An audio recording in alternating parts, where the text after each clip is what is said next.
Feel the drums, bro.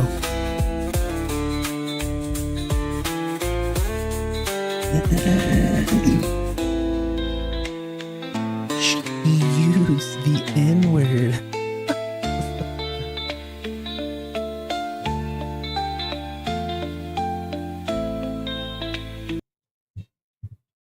I can still hear it. All right, let's giddy go. Please, damn dog. Welcome to Democracy Now!, democracynow.org, the War and Peace Report. I'm Amy Goodman. The U.S.-Israeli war in Iran entered a new phase Wednesday after Israel bombed Iran's South Pars gas field, the largest known natural gas reserve in the world. The attack set off huge fires at a refinery and petrochemical facility that processed the majority of Iran's domestic supply of natural gas. Iran's Revolutionary Guard Corps retaliated by attacking energy infrastructure across the Persian Gulf. Within hours, Iranian missiles caused extensive damage to Qatar's Ras Laffan facility, which handles nearly 20% of global exports of liquefied natural gas. Separate attacks from Iran damaged 2 refineries in Kuwait, 2 oil fields in the United Arab Emirates, and a Saudi Aramco refinery at the port of Yanbu, a critical oil terminal in the Red Sea far from Iran on Saudi Arabia's western coast. The escalating attack set off panic in global markets and sent the price of oil skyrocketing as high as $118 a barrel. Several governments in Asia are now rationing fuel, slashing public services, and shortening work weeks to conserve energy. Here in the U.S., gasoline prices are now at their highest levels since 2023, are set to climb further. On Wednesday, Vice President J.D. Vance addressed soaring fuel prices after a meeting in Michigan with the American Petroleum Institute.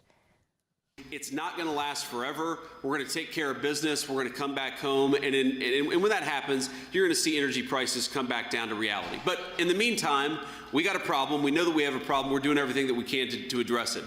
The Pentagon is seeking more than $200 billion in additional funding for the U.S.-Israeli war in Iran. Imagine being J.D. Vance and Trump's like, which reports the military seeking to urgently increase production of weapons expended in thousands of U.S. and Israeli strikes over the past 3 weeks. On Capitol Hill, Republican senators Wednesday blocked a vote on a war powers resolution to rein in President Trump's attacks on Iran.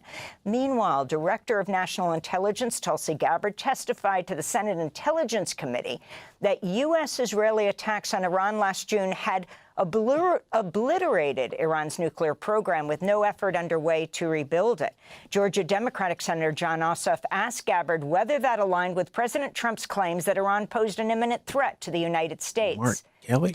Was it the intelligence community's assessment that nevertheless, despite this obliteration, there was a, quote, imminent nuclear threat posed by the Iranian regime? Yes or no? It is not the intelligence community's responsibility to determine what is and is not an imminent Every time they ask yes or no, they never answer with a yes or no. Never. threat. Okay. That is up to the president here's the problem. based on a volume no, of it is information precisely that he receives. It is precisely your responsibility to determine what constitutes a threat to the United States. This is the Worldwide Threats hearing. Outside the Capitol building, lawmakers joined anti-war activists at a memorial display of backpacks and children's shoes, commemorating the more than 200 children who've reportedly died in U.S.-Israeli strikes on Iran. This is Illinois Democratic Congressmember Delia Ramirez. Those aren't bodies. Those aren't bodies. From Palestine to Iran, our bombs are killing women. They're killing children, little girls who are yearning to learn. And they're displacing thousands and thousands and thousands. Because from Cuba to Lebanon, our governments are violating U.S. and international law. Lebanon's health ministry says Israeli attacks have killed 45 people across Lebanon over the past 2 days, with over 1 million people forcibly displaced by Israel's assault. The UN Children's Fund, that's UNICEF, says Israeli attacks are killing or wounding 30 children in Lebanon a day, the equivalent of an entire classroom. On Wednesday, Israeli Defense Minister Israel Katz said his forces had destroyed 2 more bridges over Lebanon's Litani River, further cutting off southern Lebanon from the rest of the country. Meanwhile, Hezbollah fighters fired heavy barrages of rockets towards Israel. In the occupied West Bank, 3 Palestinians were killed and 13 others injured Wednesday night when parts of an intercepted Iranian missile fell on a hair salon near Hebron. The dead included 2 adults and a 17-year-old. Few Palestinians in the West Bank have access to fortified shelters, unlike in Israel, where bomb shelters are common. In Israel, an Iranian cluster munition ripped through the Tel Aviv suburb of Ramat Gan on Wednesday, killing an elderly couple in their home. Police said they failed to reach a fortified safe room in their apartment before it was struck. Elsewhere, a man described as a foreign worker was killed by a missile attack in Israel's Sharon area. Israel's health ministry reported 177 people were taken to hospitals with injuries over just 24 hours. Back in the United States, lawmakers grilled Republican Senator Markwayne Mullin, President Trump's pick to lead the Department of Homeland Security, during his confirmation hearing Wednesday. President Trump nominated Mullin to replace Kristi Noem, whom he fired earlier this month. Republican Homeland Security Committee Chair Rand Paul opened the hearing by confronting Mullin for calling him a, quote, freaking snake, and for siding with a neighbor who physically attacked the Republican Senator Rand Paul back in 2017. Paul announced after the hearing he will vote no on the nomination. This is Democratic Senator Alyssa Slotkin questioning Mullin on the 2020 election. Who won the 2020 election?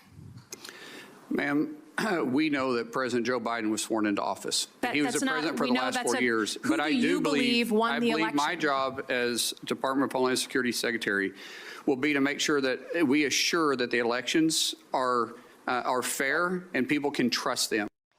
In related news, ProPublica is reporting that DHS is demanding access to the federal parent locator service. It's a database holding the name, address, social security number, employer, and salary of every employed person in the U.S., plus sensitive information on children and domestic violence victims. The service is used by the government to find people who owe child support. Federal law explicitly bars DHS from using the database, but the Department of Health and Human Services is actively considering the request. CBS News is reporting the FBI and IRS are forming a joint initiative to investigate nonprofit organizations over suspected possible links to domestic terrorism. This comes after Attorney General Pam Bondi issued a memo last year ordering law enforcement agencies and federal prosecutors to compile a list of potential domestic terrorism organizations that promote, quote, extreme viewpoints on immigration, radical gender ideology, and anti-American sentiment, unquote. Democrats on the House Oversight Committee on Wednesday walked out of a closed-door briefing with Attorney General Pam Bondi and her deputy Todd Blanche on the Justice Department's handling of the Epstein files. According to Democrats, Bondi repeatedly declined to say whether she would comply with a subpoena requiring her to appear for a sworn deposition on April 14th. The briefing came one day after Oversight Committee Chair James Comer subpoenaed Bondi to testify before the committee. After the briefing, Bondi was asked by reporters if she would comply with a subpoena, to which she simply replied, "I will follow the law." Democratic Congressmember Summer Lee later asked Comer if he would compel Bondi to attend the April deposition, holding her in contempt if she refuses. Comer told Lee she was, quote, bitching. This is Congressmember Summer Lee, who's introduced articles of impeachment against Bondi. AG Bondi has been obstructing justice. She has perjured herself multiple times, and she has been withholding critical documents that would inform this investigation into a pedophile, into corruption, and possibly quite deeper, because we do not know who was all involved. Today, what their attempt was to push this under the rug, do something off the record that they would not have to be accountable for. And a New York Times investigation has found Cesar Chavez, the late co-founder of the United Farm Workers, abused, molested, and raped multiple women and girls over the course of decades. Ana Murguia and Deborah Rojas say that Chavez sexually abused them for years when they were girls in the 1970s. Murguia and Chavez said Chavez assaulted her when she was 13 years old. Chavez reportedly raped Rojas when she was 15 years old in a motel room in 1975. Dolores Huerta, who co-founded the United Farm Workers with Cesar Chavez, told the New York Times he coerced her into sex on one occasion and raped her in 1966, resulting in 2 separate pregnancies she concealed by wearing baggy clothes. Both of Dolores Huerta's children were quietly raised by other families. in a statement. Huerta said, quote, "I carried the secret for as long as I did because building the movement and securing farm worker rights was my life's work. I'm telling my story because the New York Times has indicated I was not the only one. There were others. Women are coming forward sharing that they were sexually abused and assaulted by Cesar when they were girls and teenagers," Dolores Huerta said. United Farm Workers announced it'll not participate in any Cesar Chavez Day events this month, while the Cesar Chavez Foundation said, quote, "To the survivors, we believe you. We honor your courage, and we're very sorry for the harm you have carried in the shadows for so long," unquote. Both organizations have established confidential channels for those who wish to report harm. Local officials in California have called for renaming schools, parks, plazas, and streets bearing Cesar Chavez's name. Arizona Governor Katie Hobbs announced the state would not recognize Cesar Chavez Day on March 31st, his birthday. Annual parades in Tucson, Arizona, and San Francisco, California, were also canceled, along with marches in San Antonio and Laredo, Texas. And those are some of the headlines. I don't know this shit is about Democracy this guy. Now!, democracynow.org, Just the what War she and Peace just Report. said. I'm Amy Goodman. And I'm Nermeen Sheikh. Welcome to our listeners and viewers across the country and around the world. Thanks for Why watching she talk Democracy like that, Now! bro? on YouTube. Like, it's cool, man. You ain't gotta talk like that. Should we some Philip DeFranco or I didn't even. I was so fucking late today, bro. I don't even feel like talking.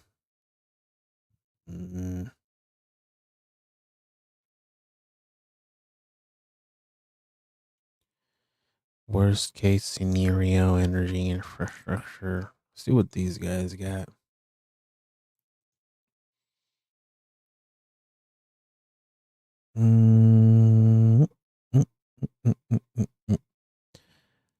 Ben Sharpio.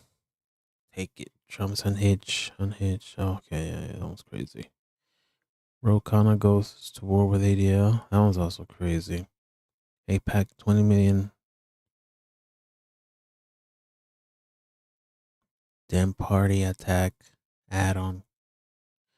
Grand Platinum busted using party hack. Okay. Let's go to my subsies. This is usually news anyway.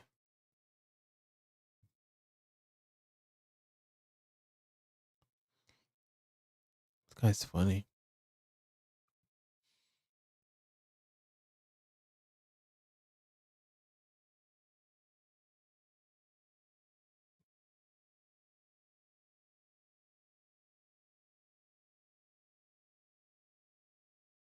Switch Mr. Global. I always wanted to play it down. I didn't want to create panic. You may remember that line, something Donald Trump said in an ABC News interview after COVID, when he lied to us about the severity of it, when he called it a flu. He was just playing it down. He didn't want people to panic. Folks, that is exactly what is happening right now with the Strait of Hormuz and the war in Iran. He's playing it down. He does not want to create panic, especially after today or yesterday. In response to Israel, in coordination with the United States, striking the largest gas field in the world, South Pars in Iran, Iran retaliated and struck Ras Laffan Industrial City, the largest LNG export facility in the world. LNG? What? 20% of the world's LNG comes out of that facility. Almost as much LNG comes out of that facility than comes out of the entire United States. And there is massive and extensive damage. This turned out to be multiple strikes. An LNG export facility is not like a refinery. We don't know the extent of the damage. He's such a boomer. As far as a timeline for getting it back on, we know the damage has been described as very extensive, with multiple strikes.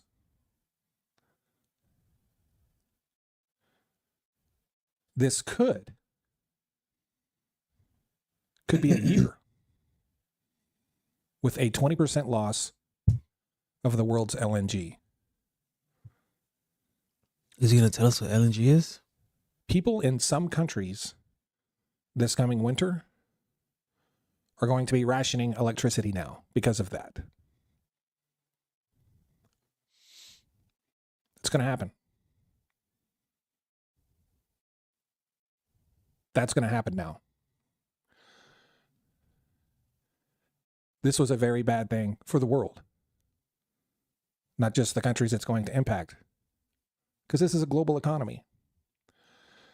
And once I believe Donald Trump was informed of the severity and the consequences of what happened, he then rushed out to make a statement blaming the entire thing on Israel, saying the United States had nothing to do with it. When up until that point, it was always Israel with the United States. Until they figured out what they did. We're talking about China, Japan, South Korea, India, Europe, specifically the UK, Italy, and France. About 70, maybe 80% of this gas goes to Asia, and 20 to 30% of it goes to Europe. Europe already struggles to keep enough gas between this and what it gets from the United States, as their supplies from Russia have been cut off. Talk so slow, bro. There is a very good chance Europe, specifically France, Italy, and the UK, have gas shortages. Japan, probably be okay, but it's iffy. South Korea, they're going to be in trouble. There's not enough LNG in the world that can be produced to replace this. It's not a thing.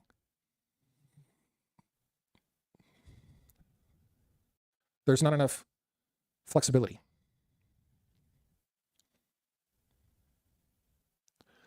And we are talking about global economic disruption. We're talking about electricity in countries that manufacture things that the world needs.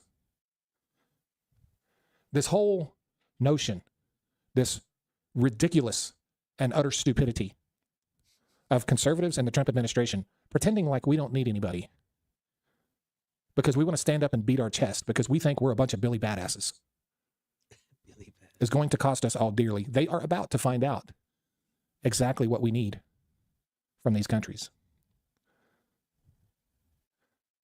Never mind the fact that the United States participated in a military action that is going to cause severe economic and human harm to countries all over the world. This is the type of event that can kick off World War III or some type of world war. I don't want to imply nuclear war, but World War III doesn't have to be a nuclear war.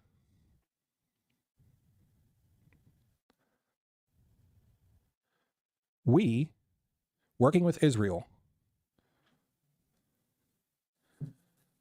for lack of a better word, I can find a better word, we just screwed over almost all of our allies in the worst way possible. You know, if nuclear threat wasn't an option, I'd be down.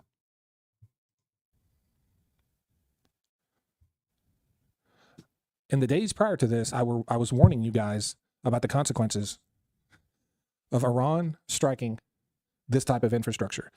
I spoke about infrastructure. I spent a lot of time on oil storage tanks. This is just as bad as that.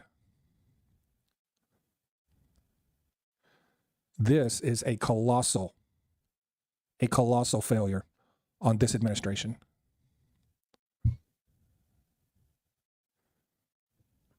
We're going to feel this for a very long time.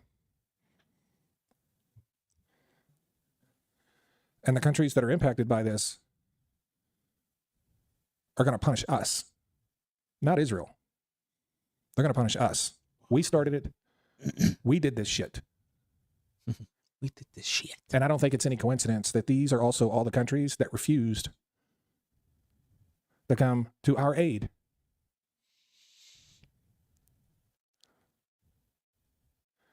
And if you don't think for a minute that the United States didn't have anything to do with us striking that gas field, knowing that Iran would retaliate, because Iran told them the whole time, if you hit our stuff, we're going to hit your stuff. You hit our hotels, we're going to hit your hotels. You hit our oil and gas infrastructure, we're going to hit your oil and gas infrastructure. And that's pretty much what's happened. United States bombs Iranian airports, Iran bombs airports. United States bombs Iranian bases, Iran bombs U.S. bases in countries around the region. When the United States hit Iran's massive fuel storage facilities, Iran basically said, unbelievably, that's your one get out of jail free card. You do it again, we're going to respond in kind. Because even as bad as Iran is, they even understand the consequences of this. They fully understand the consequences of them and the damage they did to that facility. Because it'll impact their economy too when this is all over with.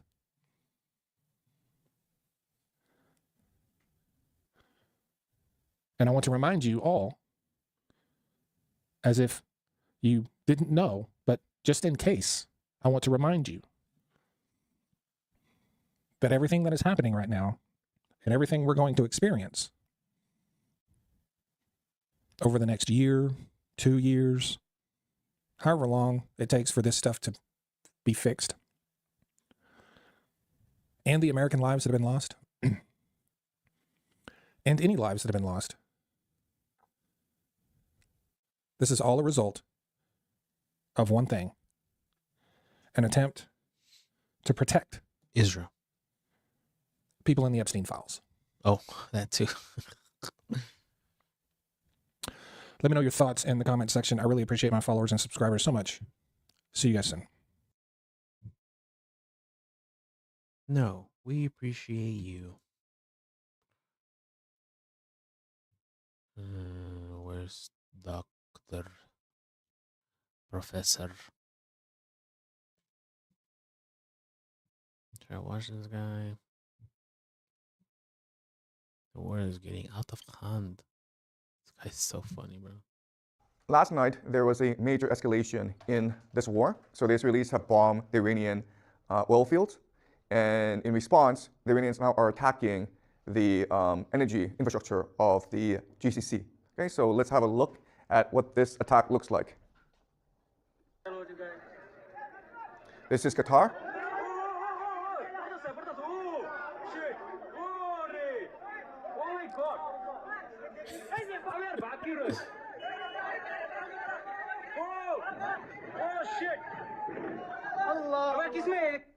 Okay, so Qatar provides 20% of the world's LNG, and this is a major escalation. And again, as I pointed out last class, the entire strategy of Iran is to destroy the global economy, okay, and this is how it will do so.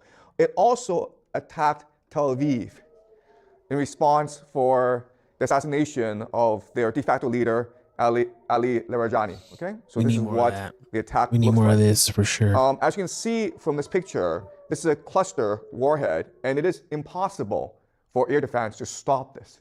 So Tel Aviv is getting pummeled. We don't have footage because it's being censored right now. And you would think that the Israelis would want this war to end as soon as possible because Tel Aviv and other cities are getting destroyed in this war. And again, there's really no way for the Israelis to defend themselves against Iranian ballistic missiles. But unfortunately, there are many Israelis who are very happy about all this destruction. All right? And so this is one of the more influential rabbis in Jerusalem. He's talking in Hebrew, but what he's saying is that this war of destruction, it will bring about the return of the coming of the Messiah. And it will happen on Thursday, which is today. Okay? So they are not at all saddened by what is happening. In fact, they are quite animated. They're very excited about what's happening. So again, you cannot look at this war from a geopolitical lens. You have to look at it from an eschatological perspective. All right. So let us look at where we are in the war so far. And as you can see, it is a regional war, and both sides are seeking maximalist objectives. And what this means is the United States and Israel wants to destroy Israel, especially its capacity to be a nation state. And so right now, the Americans and Israelis are attacking their leadership, decapitating their leadership, as well as targeting their economy. And later on, as this war progresses and escalates, they will start to target civilian critical infrastructure, including water. Okay? And it's already happening. They also want to have a divide and rule strategy where they want to provoke ethnic conflict in Iran and divide Iran up into ethnic enclaves. And this is what we call balkanization. The Iranians, on the other hand, want to destroy I didn't know entire global there was like a bunch of different ethnicities in Iran alone. You know what I mean? economy. You do that by attacking the energy infrastructure of the GCC. Because again, the entire basis of the global economy is cheap energy. Okay? So as this war progresses, you will notice certain things.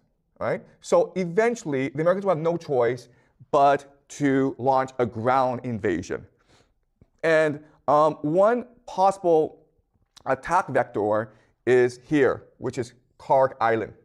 This is where Iran stores about 9% of its oil for export.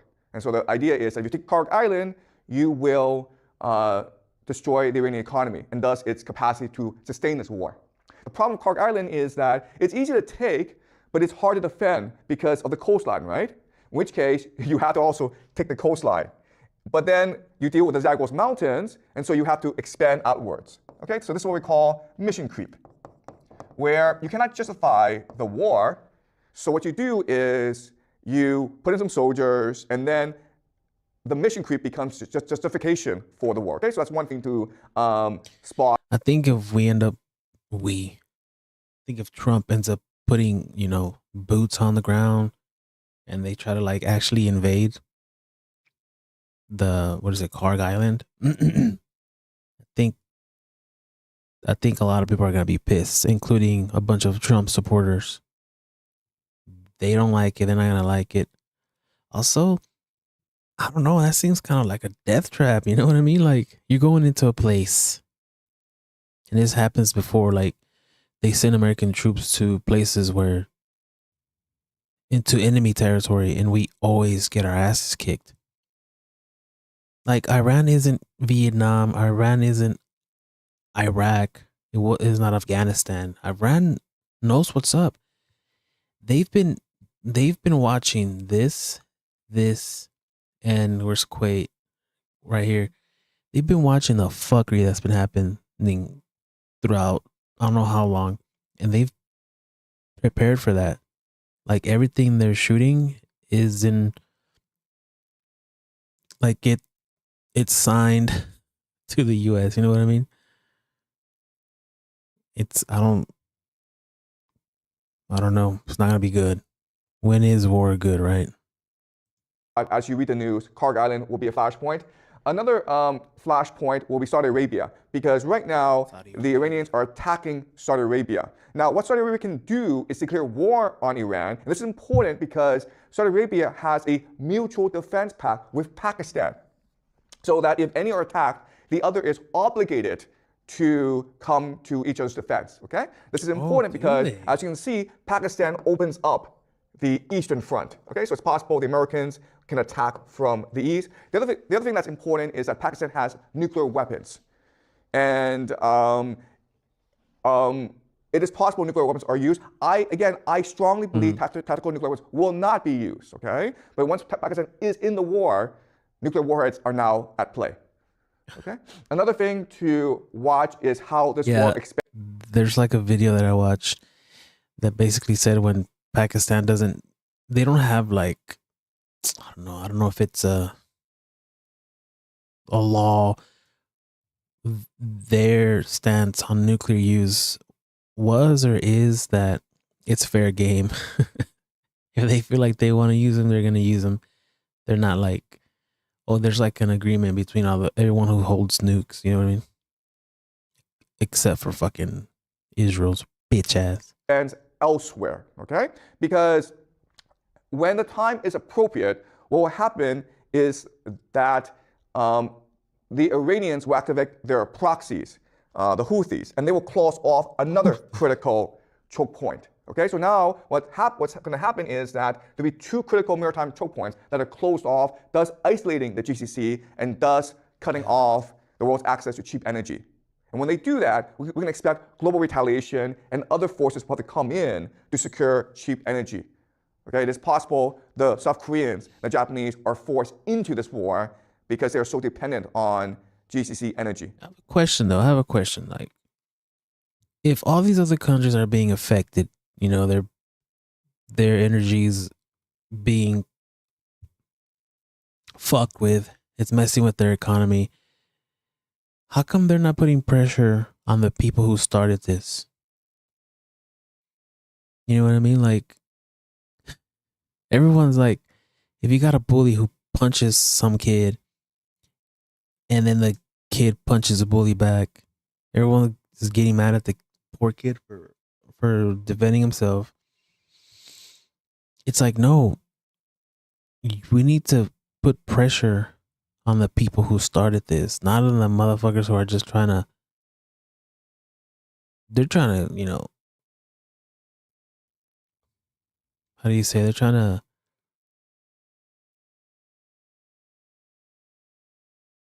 how do you say it? They're trying to like, they're trying to protect their, you know, best interest, their people. People need to, these other countries need to put pressure on the US and Israel. Like, I don't know what the fuck is happening. All right. So these are things that we will look for in the next few weeks. Something else that is creating attention online is people are speculating that Benjamin Netanyahu is dead. And the reason why is that he's not been seen in a public setting for many days. There have been cabinet meetings and... Because he's hiding. These fucking leaders, man, they go off and cause all this fucking bullshit around the world, destabilize their country and others, and then what the fuck do? They're fucking hiding like little bitches. This fucking loser's out here getting a coffee with a smile on his face. Like, fuck you, man. Like, you know what I mean? Like, at the end of the day, when this is all over, they're not gonna suffer anything. They're not gonna lose any money. The people who are gonna get fucked is people like you and me and this guy. Oh no, I think he's in China, so never mind.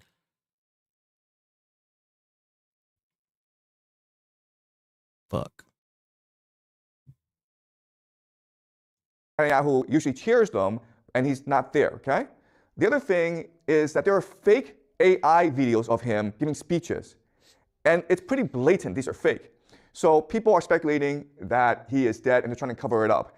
This is a picture of him visiting a cafe in Jerusalem to prove he's not dead. The problem is that this cafe is in a mountain, and it will take him about like 50 minutes to drive there. So why does he go there? Why doesn't he just have a cabinet meeting or get on the phone with Donald Trump to prove he's still alive? All right. So, but I personally don't believe he is dead. He could be hiding somewhere, or he could be injured. What we do know is that the Iranians are killing a lot of senior Israeli officials, including the head of Mossad, the spy agency. And Netanyahu's residence was also targeted in Tel Aviv. So that's a really interesting question. How are the Iranians able to target so many of the top leadership of the Israelis, okay? But not only that, but this is...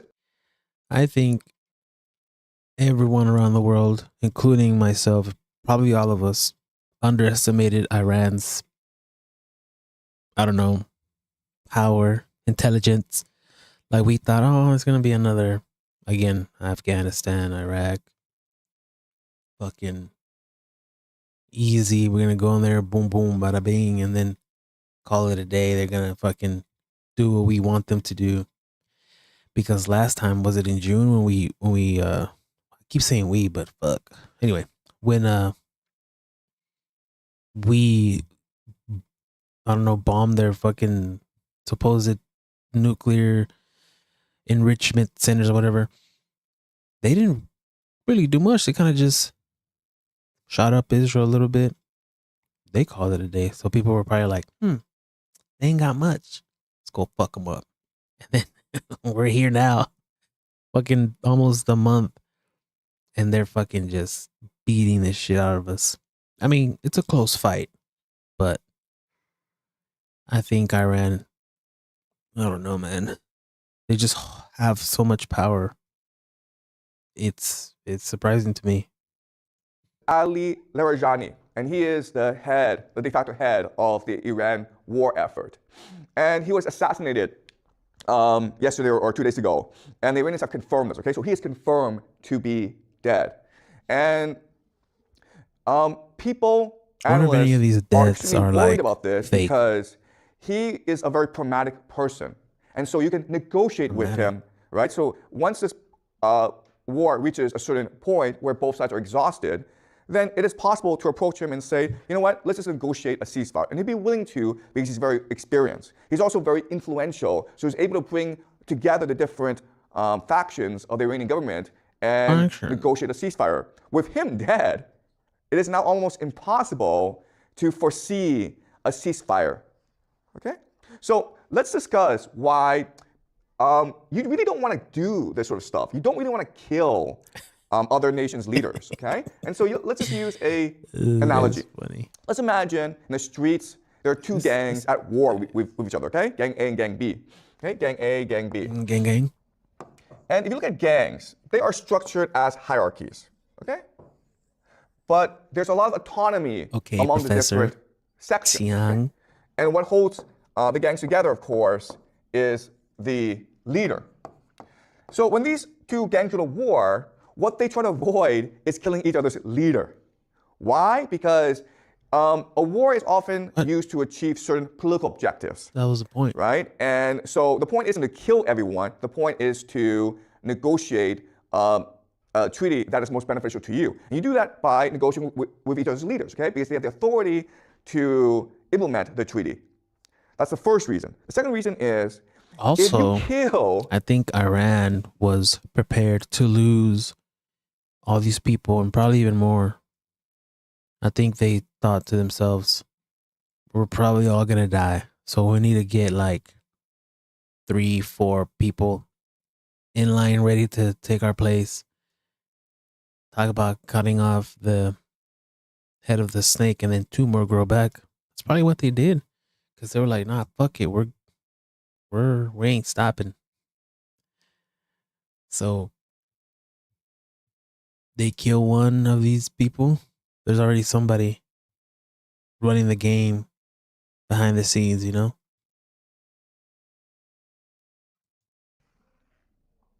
the leader, then more people, there'll be a competition to replace the leader, right?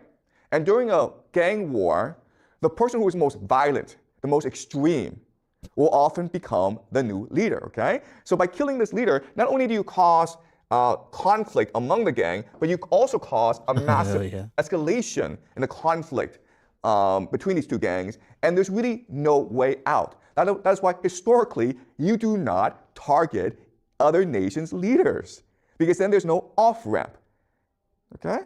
So by targeting Larijani, the Israelis and the Americans have ensured that there will be no off-ramp now. This war we fought to the bitter end. And unfortunately, as we discussed previously, that is the objective here.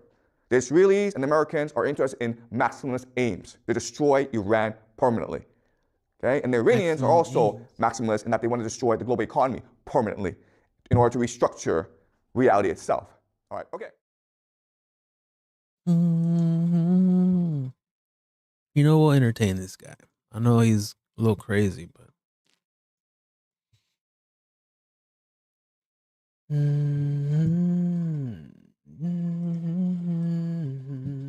gotta hide this because that shit go crazy. Oh, I gotta pee. What's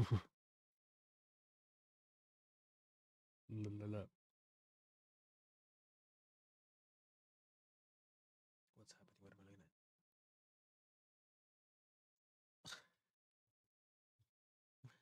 Lucy Gabbard dodges questions about Trump's chain of command. Bro,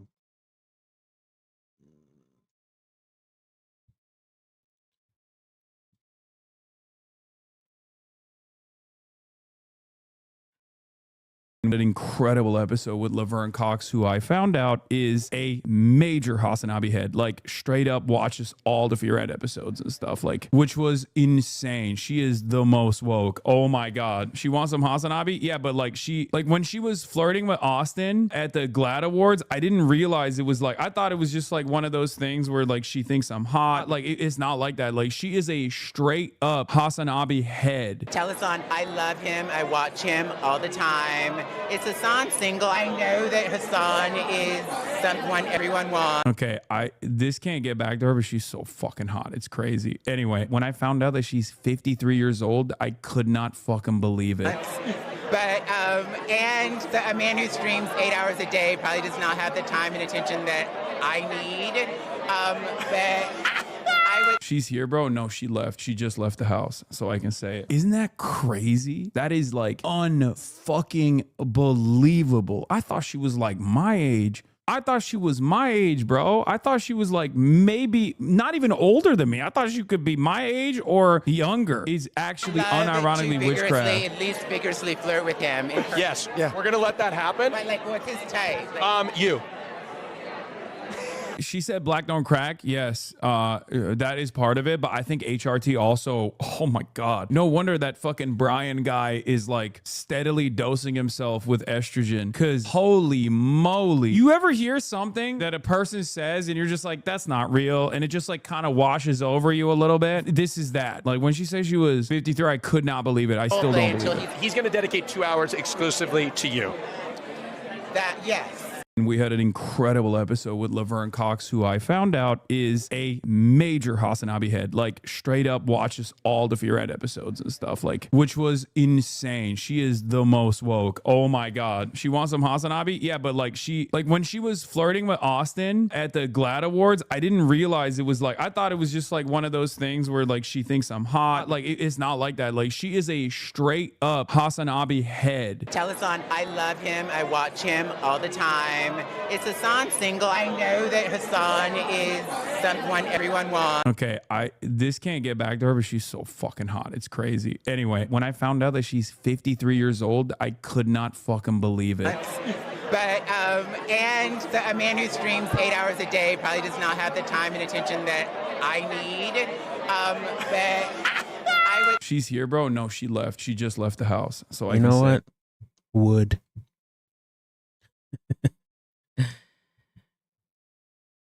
I think we're gonna have to call it, boys, because this is shit. I don't want to be late. And other things I do with my day. Can we calm the fuck down for 5 seconds? Our message to President Trump is very clear. This is a moment to act. Cuban Democratic opposition leader pleads President Trump asks Cuba's economic. Are you dumb? Every day he surprises me. Reporter, why don't you tell allies about the war before attacking Iran? We wanted it to be a surprise. Who knows better about surprises than Japan?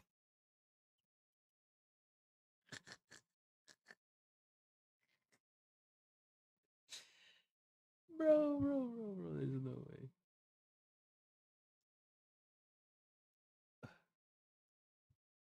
Of course, no, Japan and US are very good friends. But one question, why didn't you tell US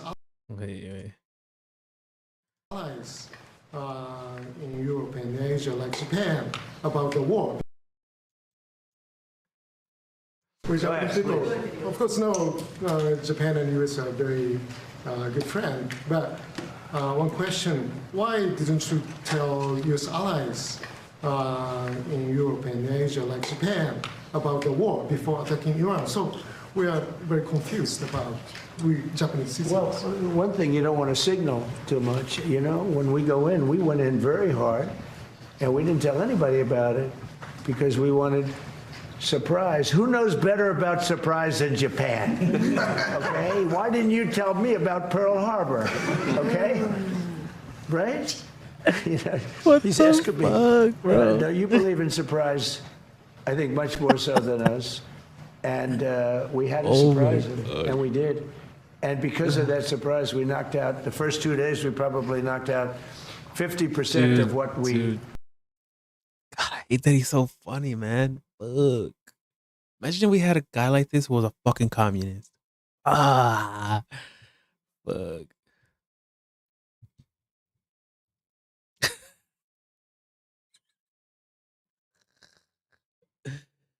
Oh my gosh, bro.